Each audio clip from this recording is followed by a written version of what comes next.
O ito, para ito sa mga nagpapanik, di makatulog, nadidismaya, nalulungkot dahil masyadong negatibo ang pagtanggap. Sabi po nitong bagong ombudsman, si Attorney Boying Remulla, dating Justice Secretary, impartiality, transparency. Yan daw ang kanyang papairalin bilang bagong ombudsman. So malayo ito doon sa sinasabi ng mga Duterte followers na wala silang pag-asa kapag si Boying Remulla ang naging ombudsman. Pero wala namang silang nagawa dahil ini-appoint ng appointing authority si Pangulong Marcos, si Ombudsman Remulla. Pero sinabi na nga yung impartiality at transparency, yan po yung pwedeng natin panghawakan. O ibig sabihin, ebidensya ang pababasihan, walang kakampihan, walang pipersonalin, magiging open at mga isyong totoo lang ang tatalakayin at uunahin at gagawin ng ombudsman. Magiging neutral bilang independent, hindi pwedeng mahaluan ng politika at iba pa. Ganon pa man, alam ko kahit na anong paliwanag ni Ombudsman Remulla, talagang sa mga Duterte supporters o ayaw sa kanya, talagang hindi ko tatanggapin yan. Pero ang maganda naman dito kay Remulla, dahil ito may tapang, dahil alam naman natin, pasyentabi na, iba talaga ang tapang ng mga Caviteño. Di ba? Mga taga-Cavite, kumusta po kayo? Hindi lang dito sa Cavite, kundi mga Pilipinong nasa buong mundo na mga Caviteño. Matatapang at may prinsipyo ang mga Caviteño. Buhay po kayo. Paninindigan niya kung ano ang mandato at ipinagkaloob sa kanya ng Pangulong Marcos at ano ang sinasabi ng saligang batas. Pagiging independent ombudsman, yun po yung pangahawakan natin. Kaya kung ikaw, tayo, wala naman tayong kaso, wala tayong problema sa ombudsman, bakit naman ka mangangamba? Bakit ka naman matatakot? Bakit naman kayo mapapanik? Kung wala kayong kamag-anak at wala kayong nilalabag na batas, hindi magiging problema nyo. So in other words, parang yung mga nagpapanik, natatakot, at ayaw kay Remulla, ombudsman, baka meron kayong problema. Baka may mga kaso kayo. Baka meron kayong pinapaboran at kinakampihang may kaso. Kaya kayo ganon. Hindi naman kayo dapat problema kung wala kayong kaso, kung wala kayong kaibigan, kamag-anak o sinusuportahan na walang paglabag sa batas. Ganon lang yun. Ganon lang kasimpleng tanggapin ang mga pangyayari. Di ba? Bigyan natin ng chance si Ombudsman Remulla, hindi hubirong trabaho yan. Napakaraming trabaho. Ano ba ang trabaho ng Ombudsman? Dating ito yung tanod bayan eh. Sila ang hahabol ng lahat ng may mga pang-aabuso o korupsyon. Grafting korupsyon. Sa kung sino mang opisyal, from barangay chairman hanggang sa pinakamataas na posisyon sa pamahalaan. Ganon po ang kailang trabaho. At sila magpapay ng kaso sa Sandigan Bayan. Kahit walang complainant, ang ombudsman pwedeng mag-imbestiga. Yan po ang kapangyarihan na. Okay? May kapangyarihan silang magsuspende ng kahit sinong government official. Maliban sa Pangulo dahil may immunity. Meron din silang kapangyarihang mag-dismiss from service sa mga opisyal base sa kanilang makikitang ebidensya at paglabag sa batas ng kahit sinong opisyal maliban sa Pangulo. Yan po yung authority niyan. Hindi biro yan. 7 taon pa naman niyang maghahawak ng kapangyarihan. Kaya yung may mga kaso, abay alam niyo yung mangyayari sa inyo. Magpakagaling kayo para makakita kayo ng ebidensyang mapawala yung kaso niyo. At yung mga wala pang kaso pero posibleng magkaroon dahil umaabuso kayo sa pera ng bayan sa kahit anong posisyon, mag-ingat na kayo. Hindi kayo sasantuhin ito si Remulla. Hindi yan ilalagay ng Pangulo kung walang talino, tapang at prinsipyo. Dahil mahalagang mahalaga ang ombudsman. Isa lang po ang ombudsman.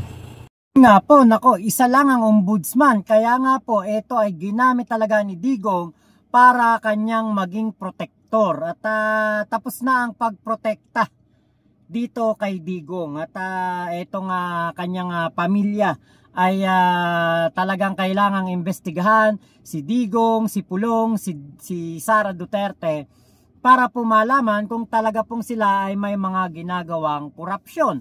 Ayon nga po kay Sec Boying, pwede pong investigahan ng ombudsman ang sitting vice president. Ito, pakinggan po natin ha. Okay. Tapatan po at nanonood ang ating mga kababayan, nandiyan po ba kayo, kasama po ba sa priority nyo is to prosecute the Vice President Sara Duterte? Titingnan natin yung mga sa kanya, reklamo sa kanya kasi never ko nakita. Ang unang reklamo na final sa kanila ay actually final sa Trillanes. Hindi ko na nakita yon. Kasi nung tumating sa DOJ, ang nangyari, flash break yan ng dating Prosecutor General papunta ng Ombudsman. Kaya hindi ko nakita yung demandang yon. Ito naman demanda ng House. Hindi ko yan pinapansin talaga kasi malayo yan sa bituka namin sa DOJ dahil ang amin nun ay ang dami-dami namin trabaho. Kaya hindi ko talaga, ngayon ko lang pag-aaralan yung mga kasong yan. Sa totoo lang. And besides, pwede po bang i-prosecute ang sitting Vice President kung hindi pa siya na-impeach? Sa totoo, pwede. Pwede hong investigate at pwede hong i-prosecute kung meron hong laman ng investigation na nagsasabi na liable siya for a criminal act. Hindi lang natin siya pwede tanggalin sa powers natin. Pero pwede natin i-prosecute po. Ganun lang po yan. Kahit po, congressman at senators, hindi po natin pwede i-remove yan, pero pwede natin i-prosecute. Kasi yun po yung sinasabi ng batas. So, in the same manner, pwede rin po bang investigahan at i-prosecute ang sitting president? Investigahan pwede. Sa totoo lang pwede. Oo. Paano yan? Kailangan hindi mo pwede i-remove. Kailangan impeachment pa rin ang proseso para sa impeachable officers. At sa iba naman, kagaya ng House, sila nag-expel ng member nila. At saka ang Senate, ganoon din. Sila rin nag-expel ng member nila. Kung hindi pwedeng i-remove, para saan yung investigasyon? No? Anong gagawin ng ombudsman doon sa resulta ng anumang investigasyon ninyo? Ibibigay mo yan. Kung sabihin natin sa Senate President, ibibigay mo sa Senate President. Kung sa Senate kung senator ang nasasakdal. At yung resulta ng investigasyon, ibibigay mo rin yan sa House. Actually, upon conviction na yan, aalisin. Kung na-convict na yan sa Sandigan Bayan, saka aalisin yan. Saka yan matagkap from the rolls. Kung Vice President, yan? Impeachment pa rin yan. Ibibigay natin yan sa impeachment pa rin. Sa Speaker of the House for proper action. Pag meron pong conviction yan. Di ba? Ayan na. Kaya alam niyo po, ang mga kakampi ni Sara Duterte, mga senator dogs ni Digong, mga Duterte dogs, talaga pong binabakuran, hinaharangan, talagang ino-object, talagang gusto nilang pigilan na maging ombudsman etong si Boying Crispin Remulla. Pero 'di ba hindi na mapipigilan talaga kahit anong gawin kasi the more you hate, the more we love the more niya na sinasabi kay PBBM, wag gawing ombudsman 'yan, mas lalo niyang gagawing ombudsman 'yan. Bakit? Ibig sabihin, mas marami ang mabibigyan ng hustisya at mas marami po ang maipapakulong na kurakot. Bakit? Inaayawan kinabubwisitan, kinakatakutan. 'Di ba? Ngayon kung itong si Sara Duterte ay yung nga pong merong mga kaso katulad nitong kay Trillanes, katulad niyang reklamo ng Congress, pwede palang imbestigahan to at pag-aralan ng ombudsman kung eto ba ay talagang meron pong ginawang korupsyon. Napakaganda pong pagkakataon yan para malaman natin kung si Sara Duterte ba ay inosente o hindi. Kaya po kung pagbibigyan, kung talaga pong aaralin ng ating ombudsman, Boying Remulla, etong mga kaso na isinampa kay Sara Duterte, sana naman po, 'di ba, ay malaman natin ang katotohanan dahil alam niyo naunsyame ang mga Pilipino at nawala ng gana sa Senado dahil po sa ginawang pag-archive ng impeachment trial nitong si Sara Duterte ni noon ay Senate President Chis Escudero. So ito po ay magandang pagkakataon actually fair ito, 'di ba? Malalaman nating mga Pilipino kung inosente o kurakot ba itong si Sara Duterte. Dahil alam nyo, hindi pwedeng iba isa walang bahala to eh. Dahil kung nagagawa po ng isang vice presidente na magnakaw, mangulimbat ng pera, mangurakot ng budget ng DepEd, what more pa nga kaya itong mga assistant district engineer at district engineer, sila Bryce Hernandez at Henry Alcantara. Diba, what more pa kaya ang nagagawa ng vice presidente? What more pa kaya nagagawa ng senador? Kaya dapat simulan doon sa pinakamataas na nangungurakot o may issue ng kurakot. May mga ebidensya, may mga witness na nangungurakot etong si Sara Duterte. Umpisahan dyan para po may masampulan na mataas ang pwesto sa ating gobyerno para yung mga nasa ibaba matakot. Bakit? Pag naipakulong mo si Sara Duterte, matatakot na rin yung mga nasa ibaba. Matatakot na rin yung mga mabababa ang pwesto na mangurakot. Yan po ang dapat gawin ng ating bagong ombudsman, Boying Remulla. Ito pa yung isang magandang balita rito. Sabi niya, bago sa kanyang pagsisimula ng panungkulan, re-reviewin niya lahat ng kaso dyan. Kung ano na ang estado. Hindi lang yun. Pati yung mga tauhan dyan, re-review hindi niya. Kung karapat dapat ba sila manatili o hindi. Kasi ang ombudsman pwede magpalit ng mga tauhan dyan. Pagka tamad, walang ginagawa o iba ang ginagawa, pwede niyang palitan. Yan po yung authority ng ombudsman. Kaya kayong mga taga-ombudsman, nationwide po yan, hindi lang dito sa Manila. Aba, kung tatamad-tamad kayo o kayo kasapakat ng mga nagpuproteksyon sa mga korap, ay may paglalagyan kayo. Dahil hindi siya papayag dyan. Lilinisin niya para hindi tambak ang kaso. Alam niyo dyan sa ombudsman, ipitin mo lang yung kaso, ipailalim mo lang yung folder mo, may korupsyon na. Huwag lang pag-usapan, huwag lang gumawa ng resolution, may pera na dyan. Napakatindi ng korupsyon dyan. Kalimbawa, may kaso ka na pwede mong pailalim yung dokumento. Pwede mong ipa-hold na huwag talakayin yung kaso mo. Ganyan po ang racket dyan. O kaya ipa-dismiss mo kahit na dapat kasuhan. Ganon po ang tao-tao dyan. Kasapakat dyan yung mga may hawak ng kaso at saka yung mismong mga akusado. Yan ang lilinisin sa ombudsman. Maraming korupsyon dyan. Akala nyo hindi ko alam. Marami po dyan. Napakahigpit dyan. Dito lang po ang opisina yan sa Quezon City. Senator Miriam Santiago Avenue. Yan po yung bagong kalye dito sa may Quezon Avenue. At Senator Miriam Santiago Avenue. Diyan po yung lugar na yan. Malapit lang dito sa EDSA, Quezon City. Napakahirap pumasok dyan. Sarado-sarado lagi ang gate dyan. Pag wala kang appointment, hindi ka makapasok dyan. Matindi po security dyan kasi nga ho yan yung nakahabol sa grabing korupsyon sa mga korap na government official. Talagang marami hong siguro kalaban talaga sila. Kaya mahigpit dyan. Pero kaya-kaya ho yan ang kabitenyo si Ombudsman Crispin Boying Remulla. Congratulations and good luck. Sana po ang lahat ng mga kaso dyan. Katulad nung ito na yung sinasabi niya, uunahin daw niya ay yung issue tungkol dito sa flood control scam. Okay? Para mali. Naku, yung mga kasong nakabinbin yan. Yung panahon ni Duterte. Bilyon overpriced tungkol dito sa COVID ng mga panahon. At siyempre, yung mga kaso ni Vice President Sara Duterte, yan daw ay kanyang uunahin. At yung marami pang mga kaso. Pero actually, kayong mga Duterte supporters, dapat matuwa kayo. Kasi uunahin yan. O di ba, dalawa lang pwedeng mangyari. I-dismiss yung kaso or ituloy ang kaso. Mas maganda yung may resolution sa kaso kaysa sa nakabinbin. Di ba? Yan yung pagkakataon ni Sara Duterte, malinis ang kanyang pangalan kapag tinalakay na ng ombudsman yung kaso. Yan din ang pagkakataon ng mga tao na sangkot at kinasuhan doon sa Parmali, overpriced doon sa COVID noong panahon yun. Pag binigyan kayo ng pagkakataon.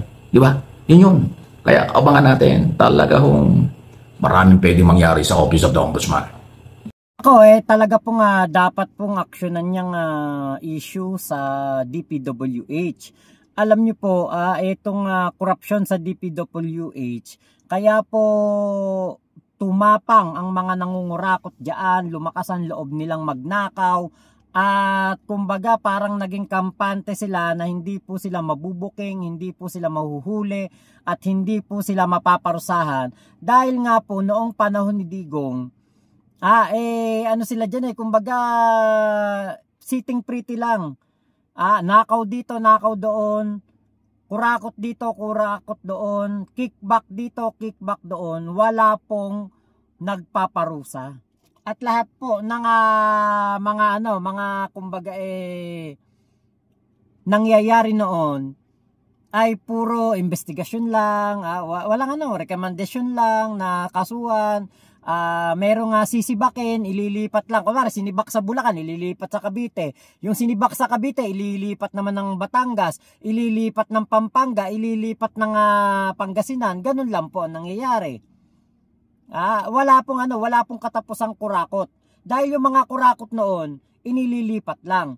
At ang pinagmamayabang ni Digong noong natapos ang kanyang termino, isang miyembro lang po ng House of Representatives at isang DPWH official ang siya pong naparusahan. Dito po sa kanyang laban kontra korupsyon.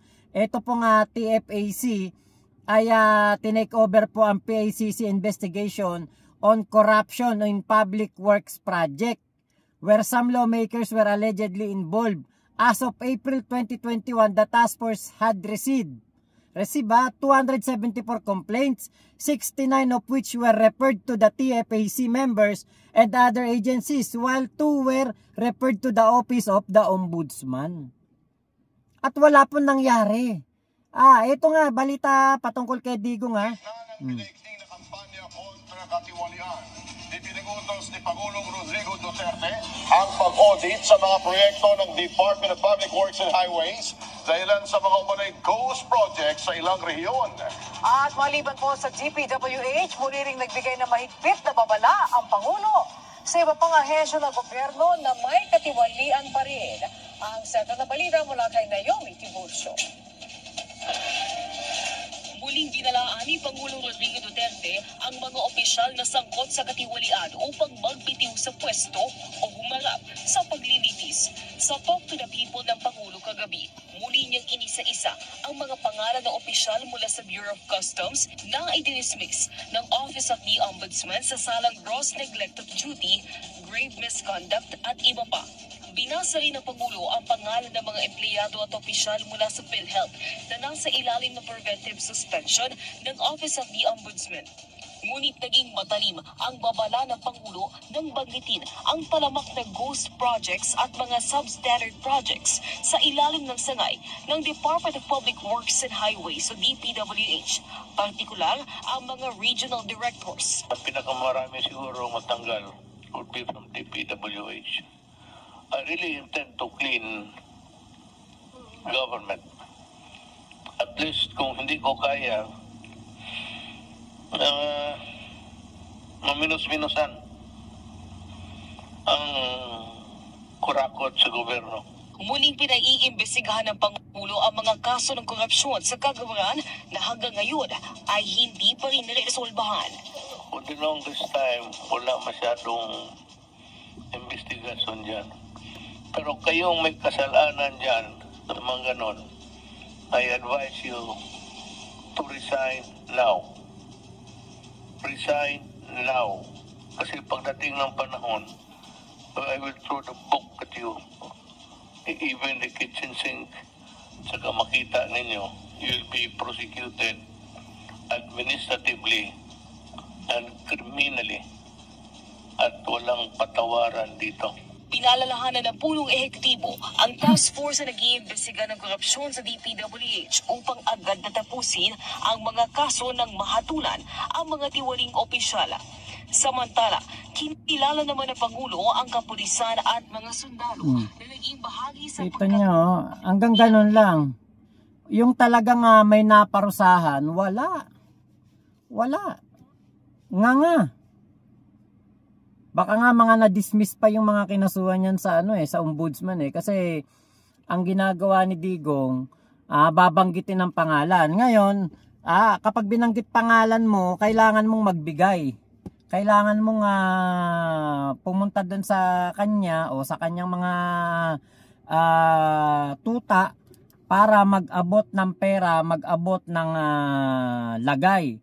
Dahil nabanggit pangalan mo eh. Wala naman naparusahan si Digong. Walang naipakulong. Yung mga sinasabi, sinibak ka. Wala. Kahit nga yung mga kongresista na pinangalanan, na galing daw sa PICC ni Belhica, wala din pong natanggal doon. Hindi rin pong naipakulong. Walang naipakulong si Digong. Kaya ngayon, dapat itong maayos ni Sec Boying Remulla ng bagong ombudsman para maipakita niya talaga na may katulong ang ating Pangulong Bongbong Marcos sa paglilinis sa mga kurakot sa ating gobyerno. Umpisahan diyan sa mga kurakot noong panahon ni Digong. 'Di ba? At ilabas na rin salin ni Digong sa ni Sara Duterte, 'di ba? Ilabas na. Hindi dapat yan lihim, hindi yan dapat nakatago. Dapat yan ay na-access ng publiko. Dapat yan ay alam ng mga nasa, kumbaga alam yan ng mga nasa gobyerno na dapat taon-taon inilalabas nila ang salin nila dahil nga po kailangan yan para sa transparency. Kita nyo si Harry Roque, 'di ba? Si Harry Roque hiningi lang ng Congress ng Quadcom ang kanyang salin, hindi na umattend ng hearing sa Quadcom. Doon pa lang meron ng korupsyon na ginawa itong si Harry Roque. Bakit katakot ipakita ang iyong salin? 'Di ba? Kaya ito po, napakahalaga na meron pong isang Boying Remulla na mapagkakatiwalaan at kumbaga maaasahan ng ating Pangulong Bongbong Marcos na makakatulong niya, makakatuwang niya para po labanan ang korupsyon dito sa ating gobyerno. So yun lamang po, maraming salamat sa pagsama nyo sa aking vlog na ito. Ingat po kayo, nasan mang panig kayo ng mundo, Momo Chup Chup, love you, God bless us all Pilipinas. God first, at wag na wag po ninyong kakalimutan na MA Pinoy TV at Mike Abe Opinions dito po sa YouTube. Lagi nyo pong papanoorin at isasubscribe ang kanyang YouTube channel. Suportahan po natin, walang fake news kay Sir Mike Abe. So yun lamang po, ingat po kayo, nasan mang panig kayo ng mundo, Momo Chup Chup, love you ulit. Bye bye, salamat.